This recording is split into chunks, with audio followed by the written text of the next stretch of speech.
Hi, in this session I am going to talk about groundwater. Groundwater is the major source of fresh water for majority of the global population.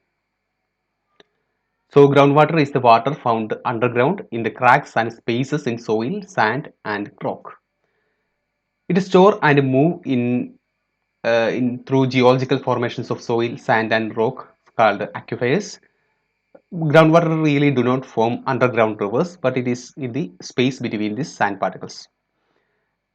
It is source of recharge for lakes, rivers and wetlands, and this groundwater occurs in the saturated zone of the soil, and the upper level of this saturated zone is called water table.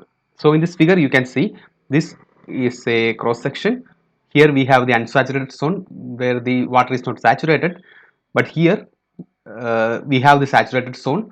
The saturated zone we have water, and this water level is somewhat roughly correlated with the surface water level in a lake or in a river, and the uppermost portion of this saturated level is called water table. And this groundwater serves as the major source of fresh water for majority of the global population. It is used for different uses like domestic, agricultural and industrial, and one third of global population depending on groundwater for drinking water. And it's compared to rivers and lakes, this groundwater is more pure, and sometimes we can consume this groundwater without any treatments. And this groundwater supply is actually replenished by precipitation in the form of rain or in the form of snow. If it is a snow will melt and create water, and it is came to the soil and finally become a part of this groundwater. Uh, Groundwater is considered as a long-term reservoir of water. It's a part of water cycle and it's a long-term reservoir. And this water in the ground can be discharged into lakes or in nearby streams or rivers, or we can artificially get this water by drilling the ground and using a pump to pump the water out, or using a well. And this securing this groundwater supply is very much important for national development because it is used for various purposes, and it is used for agriculture and domestic use and industrial use. And there are two different problems associated with the groundwater. One is groundwater depletion, that is there is a significant reduction in the groundwater supply. Next is groundwater contamination. First we are going to look into groundwater depletion. It's a serious threat to the environment. The causes of groundwater depletion can be increased water demand. As the water demand increases, we are consuming more and more groundwater, and frequent extraction of this groundwater leads to the reduction in the water table. And another reason is to reduce the groundwater recharge. During the time of the rain, the rainwater should be infiltrated into the ground, but because of the industrialization and increased urbanization, the thing is that the land surface is not available for water. So the water should be in the ground to in order to trickle down into the soil and become a part of the groundwater. But we are constructing drainages to avoid this water, so the water is not be stored in the form of groundwater. It will be runoff. It will be a part of the runoff to the nearby streams or rivers.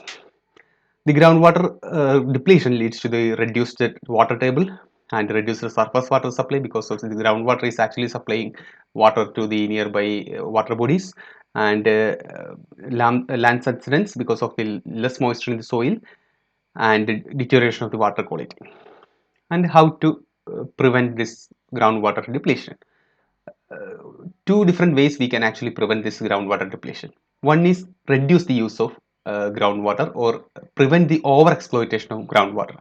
So we may use strategies like advanced technologies for irrigation, so that we cannot lose our water, or we can adopt micro irrigation or drip irrigation or micro sprinklers to give irrigation. So in these techniques the water use will be less. If you are using less of water, less groundwater will be used for that, so the groundwater will be conserved there. uh, and we can reuse the water. We can reuse the treatment water and everything, and we can the next strategy will be increasing the groundwater recharge. The rainwater should be conserved, and there should be methods to recharge the groundwater during the time of precipitation. And afforestation, the forest can actually help to increase the water table, and it can hold the water in the soil So this type of strategies, either we should reduce the exploitation of the water, or we should increase the recharge. Maybe we can use both of the thing, both at the same time, to prevent the groundwater depletion. So the next section is about groundwater pollutions. When the pollutants are entering into the water, maybe we are getting enough water, but if the water is polluted, it's another story. So when pollutants are released into the ground, in the soil, it eventually reaches the groundwater.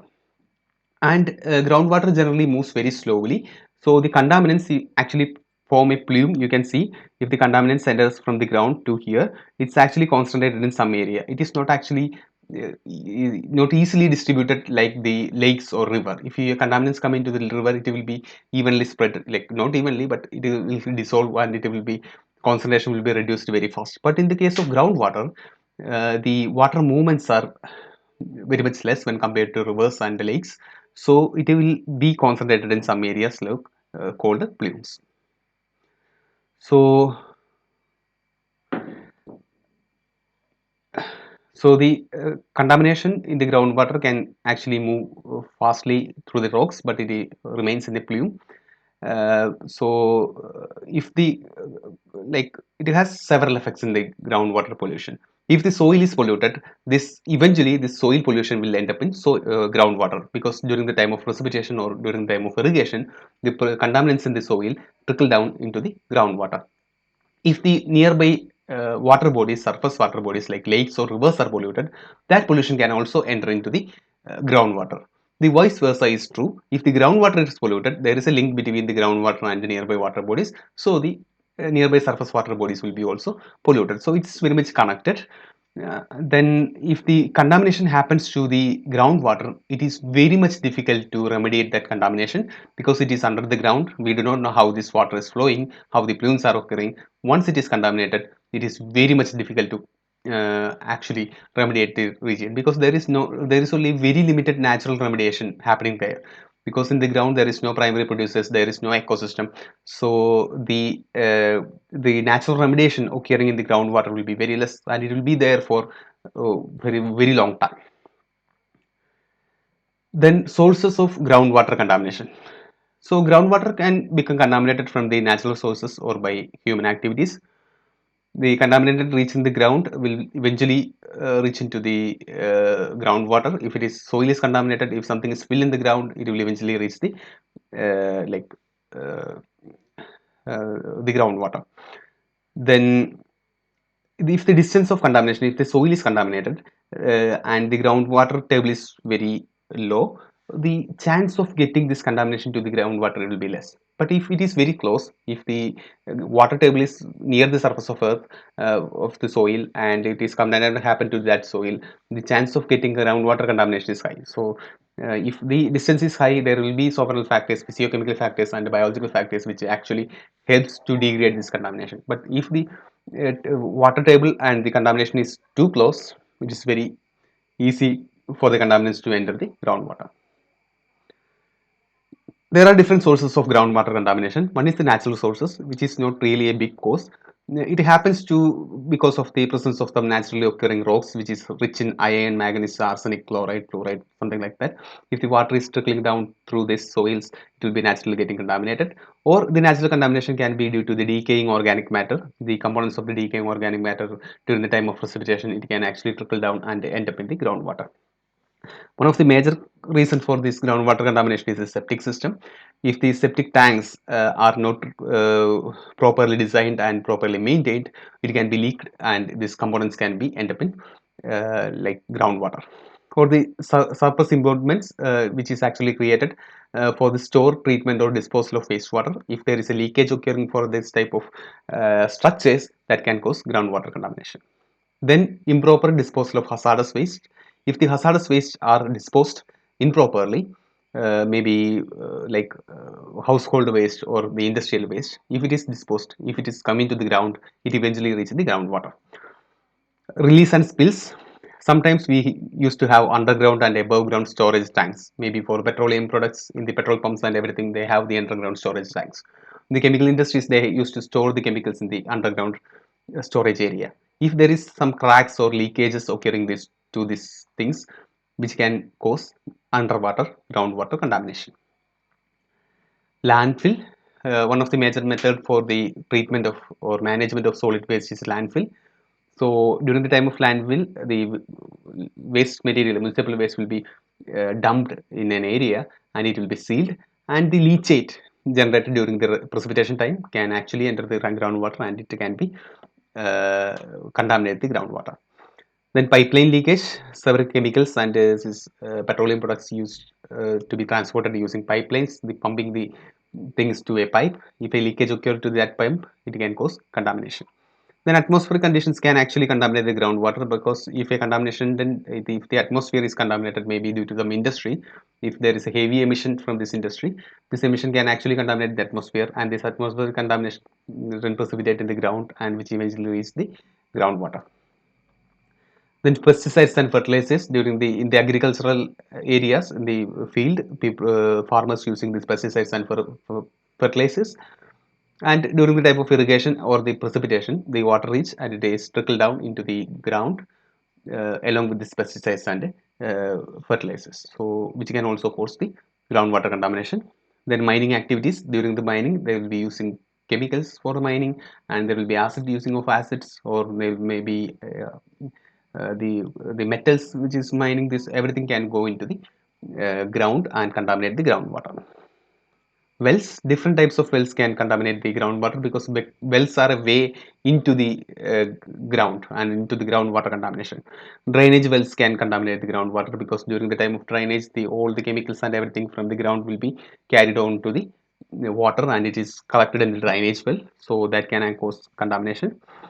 Injection wells or floor drains can cause contamination, or improperly constructed wells for drinking purpose or for irrigation can cause contamination, or improperly abandoned wells can also cause contamination. These abandoned wells are commonly used for uh, waste disposal, so the components of the waste can actually enter into the groundwater. These are the different categories of contaminations that occurs to the groundwater. The major contaminants. What all components can actually contaminate the groundwater? There are organic compounds and inorganic compounds. The inorganic compounds, including nitrogen components, anions and cations, then totally dissolved solids, then metals and metalloids. Everything can be in the groundwater contamination. Then organic components is basically arising from the agricultural activities as well as from the industrial activity, and some components which is actually part of our daily used item can also contaminate the groundwater. Radioactive contamination, which can occur naturally as well as artificially. Then biological contaminants like algae, bacteria, virus and protozoa can actually exist in the groundwater, but they cannot actually survive long in the groundwater. So that is not really a bigger concern for the groundwater contamination. Consequences. What happens if the groundwater is contaminated? The groundwater contamination has long time effects, because once it is contaminated, it is very difficult to remediate the groundwater. So it can affect human health, especially infants and children. It can cause several effects, like nitrate can cause toxicity, metals can cause toxicity. So groundwater contamination affects human health directly. It can deteriorate the environmental quality, negatively affect the land and forest quality, because we are using this groundwater for irrigation. Our agriculture can be affected, and the biomagnification can occur. And if the groundwater is contaminated, nearby open water, surface water can also be get contaminated, and socio-economic development will be hindered by the unavailability of fresh water. Prevention of how groundwater contamination. How to prevent this contamination? So it's we cannot prevent the groundwater contamination by one activity.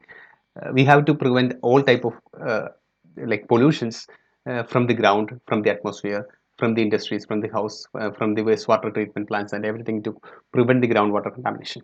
So water policy formulation, so that we should have the nations should have a clear policy for conservation. Groundwater quality should be monitored regularly, and surface water and soil contamination should be prevented, because if the surface water is contaminated, eventually it will get into the groundwater. If the soil is contaminated, it will eventually get into the uh, groundwater. And then landfills should be clearly monitored, and there should be system for lining landfill with impermeable layers, so it will prevent the landfill related water contamination. limiting use of the chemicals by the industry and in the agricultural field, and the sanitation should be well managed, well planned, and well maintained. And there should be a system for education and spreading awareness among the public and especially to the farmers about the use of pesticides and herbicides and fertilizers. And wastewater and solid waste should be properly disposed. Hazardous materials, chemicals, and fuels must be stored in proper settings, and there should be regular monitoring of these tanks to see whether there is a leakage or there is a excess outflow of these liquids. Underground surface fuel tanks and chemical tanks should be well monitored, like protect chemicals and waste from rain and flood. If it is subjected to rain and flood, it eventually end up in groundwater. Then pipelines and storage tanks should be monitored. Then unused wells should be properly disposed. Then use of insecticides and pesticides should be discouraged. Then that is the prevention, and if it is contaminated, I already told you that it is very difficult to remediate, but still we have some methods for remediation of the groundwater pollution. These methods are very expensive and it is not that much effective. Then these methods can be classified into two different categories. One is ex situ removal, ex situ methods, and other is in situ methods. In ex situ methods, what we do, we will pump out the groundwater, and in the surface, once it is getting to the surface, we will treat and will like recharge back into the ground. So in situ methods involve drilling a hole in the surface and taking the pumping the water out, and then we can treat it either using a physical chemical methods or we can using bioremediation for like avoiding the contamination or remediating the water. Once the pollutants are removed, we can actually recharge the water back into the ground. Next is in situ detoxification. In this, the remediation is occurring in the ground itself, in the groundwater itself. There are different methods including air sparging. We will be sparging the air through these holes in the earth. So the air sparging will remove the volatile organic compounds and some compounds which from the ground. Next is thermal treatment, increasing the temperature of the ground so that the compounds will be evaporated, the contaminants will be evaporated. And finally, we have the biotransformation and biodegradation. In that, what we do, we will inject bacteria, the degrading bacteria, along with the nutrients and oxygen into the ground. So the bacteria will grow there, utilize the components, and degrade the toxic components. Okay. And finally, what we can do, we can treat the groundwater at the end of using. If the groundwater is contaminated, what we can do, we can take the groundwater and do proper treatments and filtration and everything before using it for consumption. So that's all about groundwater. Thank you.